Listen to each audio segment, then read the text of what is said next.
माझी आई दिसायला खूपच सुंदर होती। मी आईपेक्षा तब्बल 17 वर्षांनी लहान आहे। खरं तर माझ्या आईचं लग्न खूप कमी वयात झालं होतं। लग्नाच्या 1 वर्षानंतरच माझा जन्म झाला।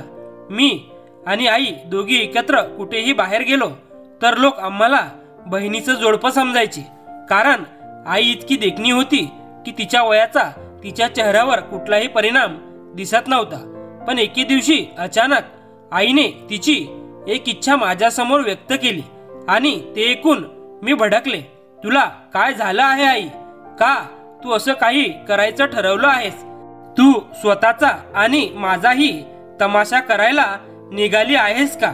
आई शांतपणे म्हणाली, का ग बाळा, यात तमाशा करण्यासारखं काय आहे? मला काही चुकीचं वाटत नाही। मी काही गैर किंवा पाप करत नाही आहे। मी आईला समजावत म्हणाले, आई, तुला हे योग्य वाटत असेल, पण आपल्या आजूबाजूंचं समाज काय म्हणेल? लोक काय विचार करतील? त्यांच्यासमोर तू कशी तोंड दाखवशील? आई म्हणाली, कोणालाही आपल्या वैयक्तिक आयुष्यात ढवळाढवळ करण्याचा अधिकार नाही। आपण कुणावर अवलंबून नाही आहोत। तुझ्या बाबांनी आपल्याला सोडल्यानंतर मी माझं आयुष्य किती कष्टाने जगलं आहे हे फक्त मलाच माहीत आहे। कोणीही माझ्या मदतीला पुढे आलं नाही। मी एकटी स्त्री माझ्या लहान मुलीला घेऊन जगत होते। हे दुःख, ही धडपड माझ्याशिवाय दुसऱ्याला कधीच समजणार नाही।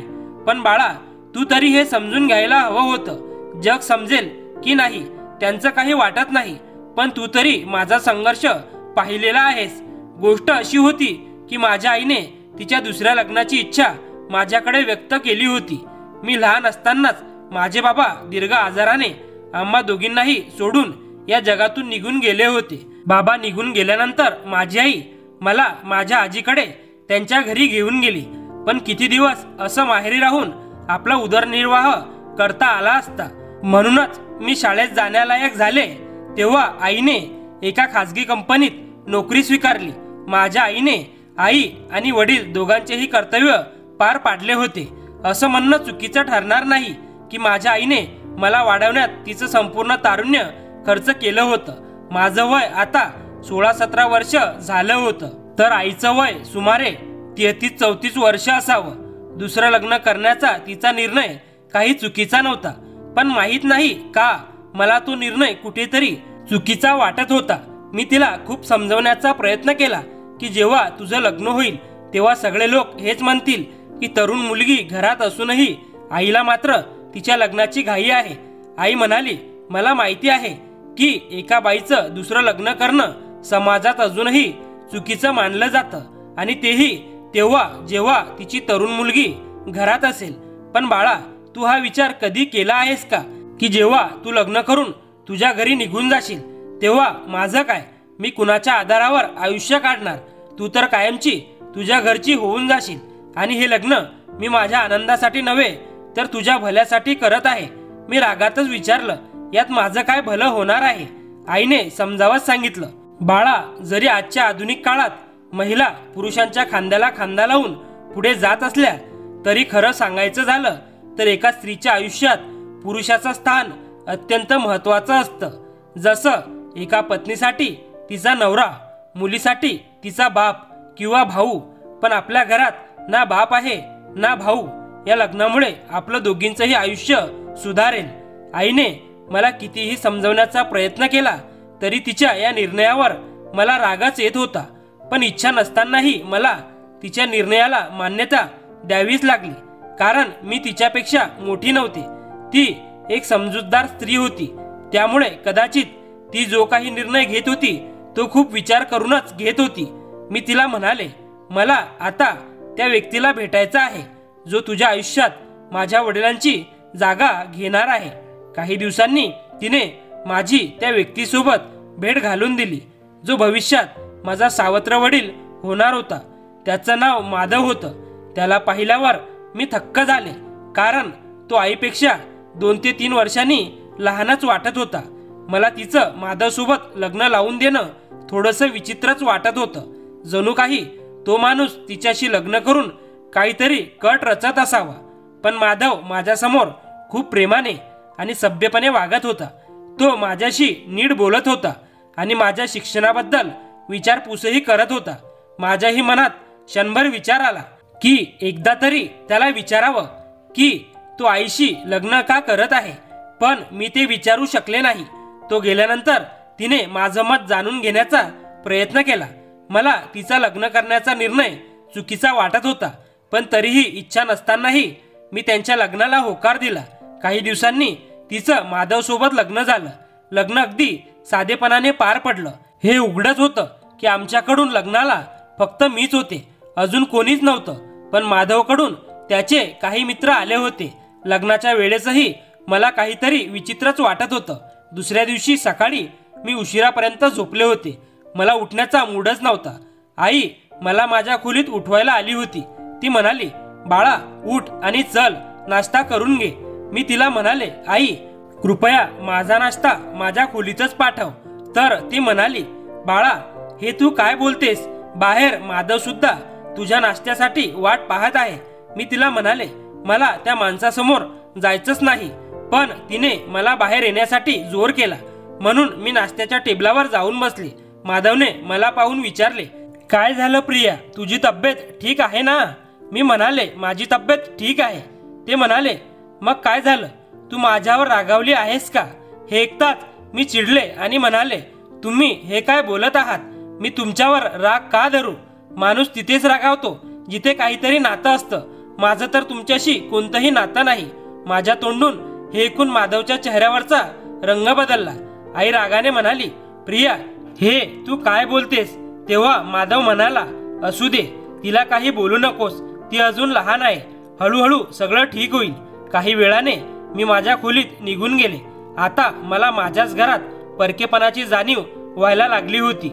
मी स्वप्नातही कल्पना केली नव्हती की असा क्षण येईल जेव्हा माझं घर मला परकं वाटू लागेल. काही दिवसातच माझं पदवी शिक्षण पूर्ण होणार होतं.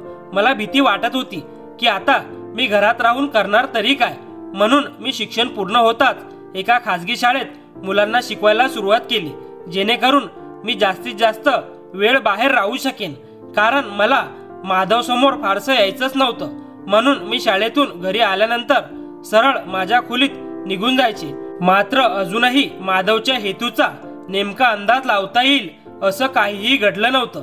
पण का कोण जाणे, तो जेव्हा जेव्हा माझ्यासमोर यायचा तेव्हा त्याच्या नजरा मला माझ्या शरीरावर फिरताना जाणवायच्या.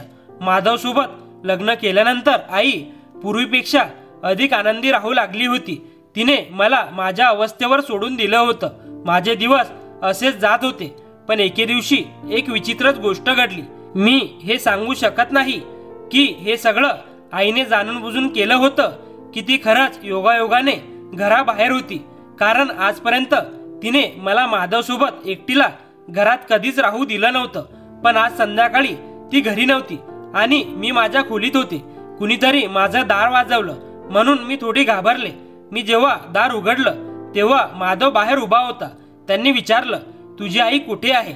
मी म्हणाले, माहीत नाही, कदाचित काही महत्वाच्या कामासाठी बाहेर गेली असेल. ते म्हणाले, तू माझ्यासाठी एक कप चहा बनवून देऊ शकतेस का? आधी मी विचार केला की दार बंद करून घ्यावं, पण लगेच वाटलं की असं करणं चुकीचं ठरेल. शेवटी एकाच घरात राहायचं आहे, तर अजून किती दिवस असं टाळून चालेल. मी माधवसाठी चहा तयार केला आणि कप घेऊन त्यांच्या समोर गेले. त्यांनी हसून आभार मानले. मी चहाचा कप टेबलावर ठेवून परत माझ्या खोलीकडे वळले. तेव्हा त्यांनी मला थांबवलं. ते म्हणाले, प्रिया थांब. मी तेथेच थांबले आणि विचारलं, काय झालं? ते म्हणाले, तू माझ्यावर रागावलेली का राहतेस? मी म्हणाले, नाही, मी तुमच्यावर रागावलेली नाही, मला फक्त एकांतात राहायला आवडतं. ते म्हणाले, 2 मिनिट माझ्याजवळ येऊन बस, मला तुझ्याशी काही महत्वाचं बोलायचं आहे. त्यांनी समोर ठेवलेल्या सोफ्याकडे इशारा केला. मी त्यांच्या समोर जाऊन बसले. थोडा वेळ ते माझ्याकडे निरखून पाहू लागले आणि मग म्हणाले, प्रिया मला माहीत आहे की तुला राग येणं स्वाभाविक आहे, कारण तुझ्या आईने दुसरं लग्न करावं ही तुझी इच्छा नव्हती. पण थोडा वेळ तिच्या जागी उभी राहून बघ. तिने काहीही चुकीचं केलं नाही आणि मीही जाणतो की तू मला संशयाच्या नजरेने पाहतेस. प्रश्न असा आहे की मी तुझ्या नजरेत कसाही असलो तरी तुझ्यासाठी कधीही चुकीचा ठरू शकत नाही. माझ्या आणि तुझ्यामध्ये फक्त नावापुरतं का होईना पण एक नातं आहे. मग कोणत्या कारणासाठी तू माझ्यावर इतकी नाराज राहतेस? मी म्हणाले, बघा, मला तुमच्यासोबत कोणतंही नातं ठेवायचं नाही आणि माझी तुमच्यावर कोणत्याही प्रकारची नाराजी देखील नाही. तुमचं नातं माझ्या आईसोबत आहे, माझ्यासोबत नाही. एवढं बोलून मी तेथून माझ्या खोलीत निघून गेले. एक दिवस आई मला म्हणाली, प्रिया, माधवने तुझ्यासाठी एक स्थळ पाहिलं आहे. मी रागातच म्हणाले, अच्छा, आता हे सगळं करून ते माझ्याजवळ येण्याचा प्रयत्न करत आहेत का? आई म्हणाली, प्रिया, तुला नक्की काय झालं आहे? तू माधवबद्दल असा विचार का करतेस? तो खरंच खूप चांगला माणूस आहे. मी आईला म्हणाले, आई, जर मला लग्नच करायचं असेल तर मी स्वतः माझ्यासाठी स्थळ शोधून घेईल आणि लग्नही करून घेईल. तुम्हाला माझ्या लग्नाची काळजी करण्याची काही गरज नाही. त्या दिवसापासून आईने सुद्धा माझ्या लग्नाबद्दल माझ्याशी कधीच काही बोलणं केलं नाही. भलेही माधव माझ्या आईचा दुसरा पती होता, पण त्याने सांगितलेल्या ठिकाणी मला अजिबात लग्न करायचं नव्हतं. मला माहीत होतं की कदाचित ही माधवची एक नवीन चाल असू शकते. त्याच्यासारख्या माणसांना मी चांगल्या प्रकारे ओळखत होते, म्हणून मला प्रत्येक पाऊल विचारपूर्वक टाकायचं होतं. पण प्रश्न हा होता की मी अजून किती दिवस अशा घरात राहणार? मला तर लग्न करायचं होतं आणि तेही लवकरच. आता माझ्या मनात प्रश्न घोळत होता की लग्न करायचं आहे, पण कोणासोबत करू? माझा तर कोणी मित्र नव्हता आणि कोणासोबत खास ओळखही नव्हती की त्याच्यासोबत मी लग्न करू शकेन.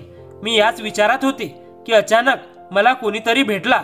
ज्या शाळेत मी शिकवत होते त्याच शाळेत एक मुलगा आला जो माझ्यासारखाच शिक्षक होता. दिसायलाही खूप देखणा होता. त्याचं नाव अभय होतं. हळूहळू मला अभय आवडू लागला आणि कदाचित तोही मला पसंत करू लागला होता.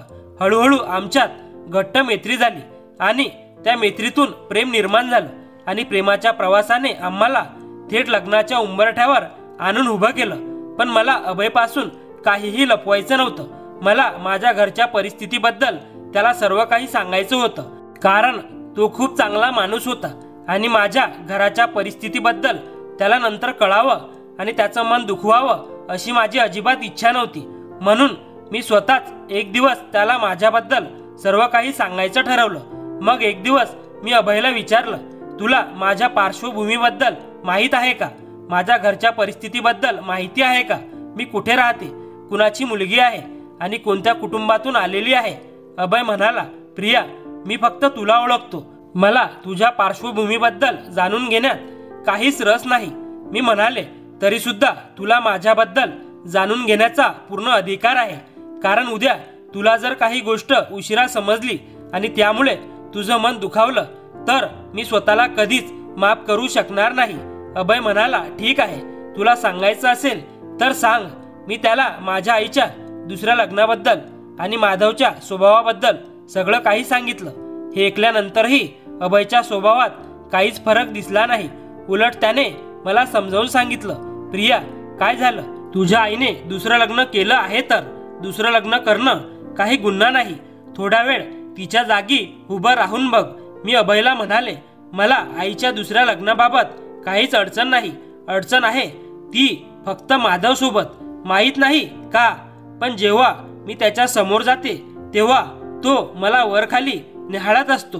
अभय म्हणाला, प्रिया, तू काहीतरी जास्तच विचार करतेस. कदाचित म्हणून तुला असं वाटतंय की ते तुझ्याकडेच बघतात. असंही होऊ शकतं की ते तुझ्याकडे तशा नजरेने पाहतच नसतील. तुझा बघण्याचा दृष्टिकोनही चुकीचा असू शकतो.